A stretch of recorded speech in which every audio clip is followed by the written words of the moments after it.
Welcome welcome friends. तो आज के इस सेशन में हम बात करते हैं food that reduce stress hormone cortisol.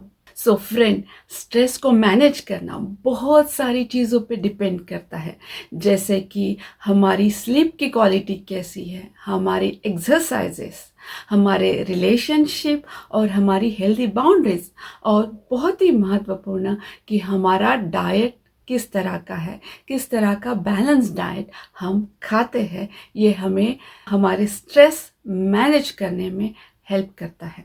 आप क्या खाना खाते हैं ये आपके स्ट्रेस लेवल पे बहुत इम्पैक्ट करता है। तो कॉर्टिजोल हमारा एक स्ट्रेस हार्मोन है, वो हमारे बॉडी में बहुत सारे रोल प्ले करता है। जैसे कि उसे सनशाइन हार्मोन्स भी बोला जाता है। तो हमें सुबह उठने की जो एनर्जी होती है, वो ताकत होती है, वो कॉर्टिजोल ही देता है। उसके साथ साथ हमारे इन्फ्लेमेशन को रिड्यूस करना, पेन को रिड्यूस करना, हमारे बीपी को रेगुलेट करना, और जब कोई डेंजरस सिचुएशन आती है फिजिकली या मेंटली, उसको सेंस करके बॉडी को एनर्जी प्रोवाइड करना, ये सारे काम कॉर्टिजोल करता है। किसी फिजिकल या मेंटल स्ट्रेस को सेंस करके हमारी जो एड्रेनल ग्लैंड होती है, वो कॉर्टिजोल को रिलीज करती है। वो शॉर्ट टर्म के लिए रिलीज होता है, तो ये हमारे बॉडी के लिए बहुत अच्छी बात है। मगर लॉन्ग टर्म के लिए अगर कॉर्टिजोल रिलीज होता है तो वो हमारे लिए डेंजरस होता है, जिसके कारण हम एंजाइटी, फटीग या फिर इन्फ्लेमेशन को फील करते हैं, और वो लीड करता है बहुत सारे डिसीजेस के लिए, जैसे कि इम्पेयर्ड इम्यून सिस्टम, उसके बाद हार्ट डिसीजेस, डायबिटीज़, बीपी और बहुत सारे क्रॉनिक डिसीजेस।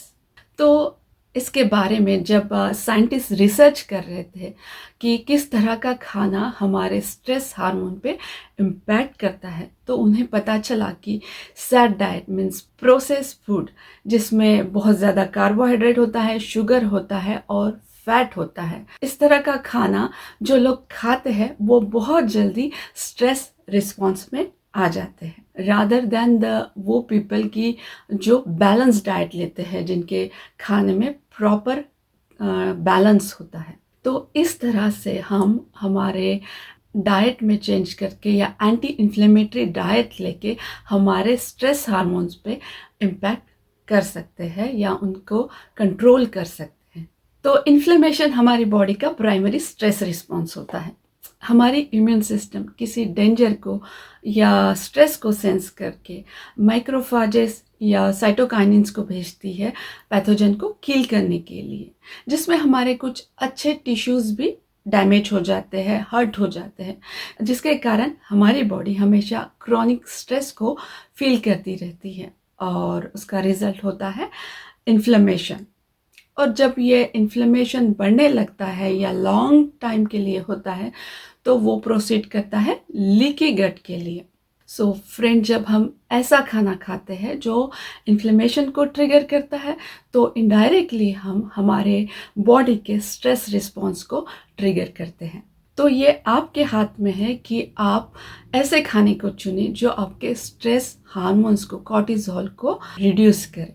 तो जब डाइट की बात आती है, तो हमारे डाइट में होल ग्रेन्स, फैट, प्रोटीन और गुड फाइबर से बैलेंस खाना हमारे लिए एक अच्छा सॉल्यूशन हो सकता है। तो इसमें सबसे पहला फूड ग्रुप है ओमेगा 3 फैटी एसिड।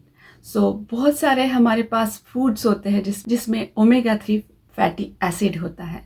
तो उसमें होता है अखरोट, फ्लैक्स सीड जिसको हम जवस बोलते हैं, या फिर आप फ्लैक्स सीड ऑयल भी ले सकते हैं, चिया सीड है, बहुत सारे नट्स है, बीन्स भी है, उसके साथ साथ एग है, फिश है, और गुड क्वालिटी ऑफ ऑयल्स और घी को भी आप आपके खाने में इंक्लूड कर सकते हैं। तो दूसरा फूड ग्रुप होता है मैग्नीशियम रिच फूड। मैग्नीशियम हमारे बॉडी फंक्शन के लिए बहुत ज़रूरी मिनरल है, जैसे कि हमारे मसल को रिलैक्स करना, हमारे पेन को रिड्यूस करना, हमारे हार्ट बीट को रेगुलेट करना, कॉर्टिजोल को मैनेज करना, और अच्छी नींद के लिए हमें मैग्नीशियम की ज़रूरत होती है। जब हमारी बॉडी स्ट्रेस रिस्पॉन्स में होती है तब वो बहुत सारा मैग्नीशियम और पोटेशियम को यूटिलाइज करती है। तो ऐसे सिचुएशन में हमें मैग्नीशियम रिच फूड खाना बहुत ज़रूरी होता है, जिसमें आलमंड आते हैं, बनाना आता है, बहुत सारी ग्रीन लीफी वेजिटेबल्स है, बहुत सारे beans and nuts, pistachio most important, और पम्पकिन सीड भी रिच इन मैग्नीशियम होते हैं। तो नेक्स्ट फूड ग्रुप है food rich in B12। B12 हमारे बॉडी के लिए बहुत ज़रूरी होता है डे टू डे फंक्शन के लिए। इसके कमी के कारण हम फटीग टायर्ड फील कर सकते हैं। तो इसमें जो फूड है वो है कि होल ग्रेन्स, देन स्प्राउट, उसके बाद बादाम है और बहुत सारे नट्स है, ग्रीन लीफी वेजिटेबल है, स्पिनच है, फर्मेंटेड फूड है, कर्ड है या सोयाबीन है। तो ये सारे फूड आप आपके खाने में ऐड कर सकते हैं। उसके बाद आता है फूड रिच इन हाई फाइबर। तो इसमें आपको बहुत सारे फ्रूट्स एंड वेजिटेबल को इंक्लूड करना है, क्योंकि आपका जो बायोटा होता है, गट बैक्टीरिया होता है, उनके लिए प्रीबायोटिक बहुत ज़रूरी होता है। और जो फूड होता है रिच इन फाइबर वो आपके गट बैक्टीरिया के लिए प्रीबायोटिक का काम करता है। और सबसे ज़्यादा जो सेरोटोनिन होता है, जो कामिंग हमारा हार्मोन्स है, वो हमारे गट में ही प्रोड्यूस होता है। तो as much as possible fruits and vegetable in your food। उसके बाद फूड ग्रुप आता है जो food rich in good bacteria. So हमारे स्टमक में जो प्रोबायोटिक होता है वो गुड बैक्टीरिया होता है।